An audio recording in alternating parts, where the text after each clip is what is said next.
Hey there, my fellow crafters, and welcome back to Crazy for Crafting. So today I would like to walk you through my Merry and Bright card. This one, honestly, if I'm telling you the real whole truth, was born of just my wanting to use up some of my scrap paper. I don't know, you probably do this too. I have a whole pile of patterned and glitter and metallic and other cardstock that is left over from other projects. And so I thought, you know what, let's try a different take on a Christmas card and use some colors that aren't traditionally Christmas colors. So you'll see it's a very simple, clean design, white base, embossed panel, and then the embellishments. So as always, I have linked all of the materials that you're going to need in the comments. But when you cut this out, you are going to have your sentiment on lavender. And I don't know if you can see this. I used a Cricut glitter gel pen for this, and it really just makes the sentiment so fun and festive. I found this at Joann. It was actually on the sale rack in a pack of 4 or 5. And this is the glitter violet gel pen in a 0.8 tip. So I thought that was kind of a cute color and I wanted to try it out. You are going to have, scoop these up on a piece of paper here. You're going to have 6 different colored snowflakes. And as I said, this kind of came from using up some scraps I had. So you can certainly play with color. If you have other colors in your scrap pile, maybe you could try those. I have a rectangle that I embossed with a brick pattern. And you know, the brick pattern, the way this card goes together ends up being up and down. Because of the color, because of the size of this panel and the orientation of my embossing folder, it needed to go this way. Again, linked to that in the description.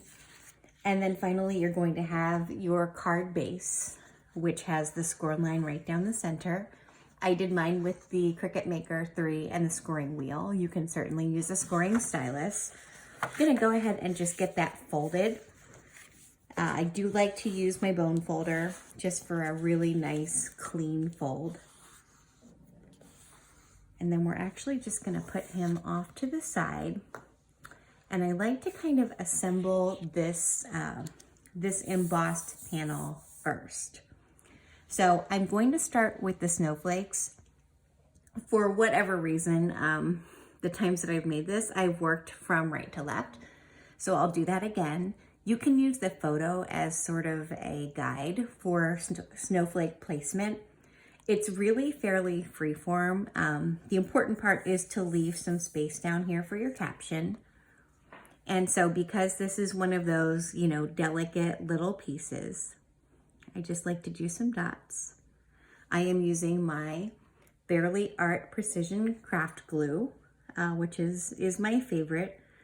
This poor bottle is getting down to the end, and I was excited yesterday because Amazon brought me a brand new bottle with, you know, complete with the tips that come with these. So this guy, I kind of like to position, just eyeball it, very close to the edge and about halfway up. So your first snowflake is in place.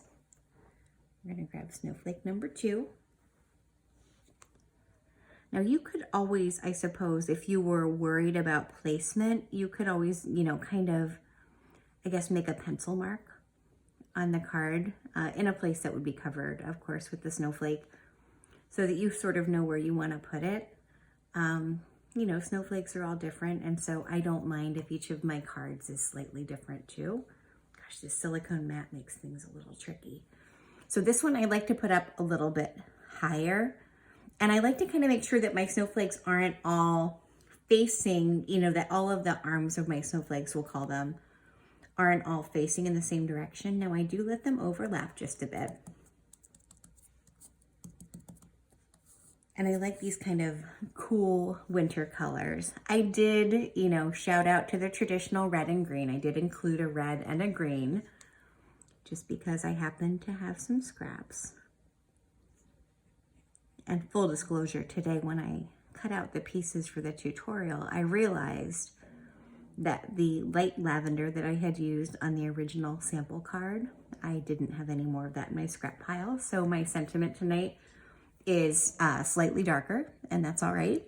So I'm gonna put this guy just a little bit lower, not as low as the pink, not as high as the blue. And again, I'm just rotating my snowflake slightly so that they're not all sort of, you know, militarily lined up in the same direction. I'm gonna grab I'm gonna call this one Burgundy next. And there are 6 snowflakes. So we're kind of, you know, I kind of gauge my placement by going, okay, the first 3 are on, and I'm approximately halfway across the card. So I think that that works. This guy's gonna go just slightly higher. Try to make him go even a little higher than the blue just for some interest in terms of placement. So I'm gonna put the burgundy snowflake up here, and notice they're overlapping, and that's totally cool. Of course, if you went left to right, they'd be overlapping in a different direction, and I think that that would look perfectly fine. I actually cut this one out of it was a double-sided tablet of paper where one side was darker than the other. I decided to go for the lighter one. Actually was looking for sort of I thought like a peach might look nice, but I didn't have, you know, I find that I don't see peach paper so much, and I don't usually have it in my stash. So we're gonna put this one just a little lower, you know, pointed. Again, I just like to rotate them a little bit so that they're, you know, sort of like snowflakes would look if they were falling from the sky. And finally we have sort of this pretty mint green. Now I did link in the comments to most of the supplies. However, this paper was kind of a hodgepodge in that it came from different places. Some of it was recollections that I grabbed at Michael's. Some of it came from, like I said, pads of paper, like a collection. And this one I know I just ordered from Cricut. It was like it was on sale, and it was a pack of Christmas colors. Even though you don't think maybe of mint green as a Christmas color per se. So this one's going to come just a little lower. I like to push him down a bit. Because of the embossing, I like to just apply a bit of pressure as I'm putting the snowflakes on to make sure they stick. And then let's go ahead and grab our sentiment. I use the debossing tool to kind of put a stitch pattern here at the top and bottom of this ribbon. If you don't have that option, you could do a draw. You know, you could even use the same color if you wanted and draw the stitch pattern on, or you could skip that altogether, right? It's really up to you. Now I am putting this on using some foam dots. Link to these as well. I have had this package of foam dots. I couldn't even tell you how long. I'm gonna say at least 2 years. It was from Amazon. It was inexpensive, and it was a package of like some astronomical number, like 2,800 or 2,400 or something like that. If you're new to using foam squares, you know, you want it to have stability. So you wouldn't want to just put like a line down the middle, because then it's not going to sit, you know, it's not going to be strong and even and all of those things. So I tend to err probably on the side of too many versus too few. And, you know, one way you can do this is to, once you have them on, before you peel the backing off, just kind of lay it down, test it, and make sure that it is, you know, there are no weak areas where it's kind of sagging or uneven. And then I had my fingernails so long that it was actually interfering with my crafting. So I just cut them really short. And for things like removing backing, I'm missing them a little bit today. I just did a glitter ornament project where I was trying to peel the backing off of my transfer tape, and I thought, man, if I had those fingernails right now, I'd be in better shape. So that's okay, we're gonna do it. And if you don't want to watch me peeling, backing off of my foam dots, you are free to fast forward. And if you're crafting along, chances are you're doing exactly what I'm doing and it's taking you a minute too. All right, so we're just gonna kind of, you know, I like to look from here to sort of get it centered. I have it maybe a 1/4 inch or so above the bottom edge. And then we're just gonna press that down a bit. Now my glitter pen is super dry. I cut this out earlier. And so that panel is pretty much ready to go. We're gonna flip it over. And again, you know, when we look at the final card, I like the idea of having some dimension, especially because it's white on white. And so again, I am going to apply these foam squares, you know, kind of being a bit liberal with them because this is a large piece. So I like the dimension. I think it adds something to the card. You know, when you're deciding whether to just glue on or whether to, you know, provide some space between 2 layers.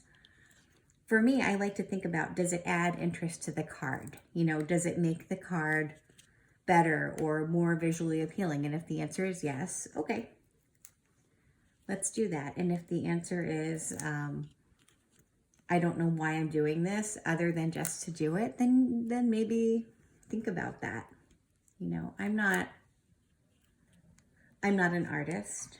I'm a musician actually, but I've done quite a bit of crafting. And so I feel like you sort of develop a sense for what looks good and your own crafting style, right? I would encourage you to kind of add your take on this. There are lots of ways to vary it, right? From the color of the card base to the color of the sentiment or the snowflakes to what type of embossing you use. You know, it doesn't have to be bricks. I was feeling bricky the day I made this. And so, and I really just love that embossing folder. It was another one I got inexpensively because I was making a card that it was a brick house. And so I needed to emboss it and make it look like bricks, but kind of was in the mood to use it. So we have this one ready to go. Whoops, my backing is following me. And we're going to just kind of try our best to get it centered on the card base. Looks pretty good. And then just, you know, gently press it down. Now you could leave it here and this would be fine, but I just thought it called for a little bit of bling. So again, linked in the comments, but this was another, this was one of the best inexpensive purchases I think I've ever made on Amazon. It was a big package of all of these different colors of adhesive rhinestones. Now I don't always trust these to stay put, so I do like to just add a tiny dot of glue under them. I don't know, you know, you don't know what your card's going to encounter in the mail if you're mailing it. But I tried to find the rhinestone color that was closest to the color of the snowflake I was putting it on. And again, here's an area you could be creative, right? You could, whoopsie. You could definitely change that up. You could use all clear or white or, you know, completely up to you. And maybe you don't use the rhinestones. Maybe you like the, I have ones too that are like half a pearl, you know, like half a sphere. So it's flat on the back to attach to a craft.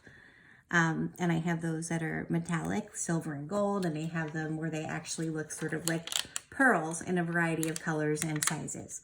So something like that could also be pretty on a card like this.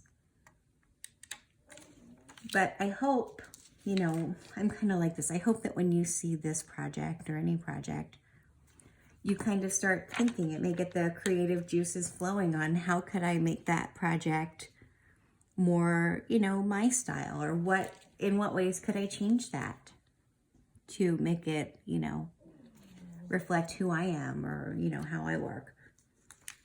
So once you have all of these on, This is a pretty simple one to put together. Now in the pattern that I shared in Design Space, I did include an accompanying envelope. I actually have been using, sometimes I buy just a multi-pack of brown craft paper envelopes, and I had a size that fit these perfectly. And so that's what I've been using with them, but I included the pattern for the envelope in case that isn't something that you have. So I hope you enjoyed this. I am a new channel, so I would love, love, love if you enjoyed this video for you to like, comment, subscribe so that I can grow my channel. And I hope to see you again soon. Happy crafting.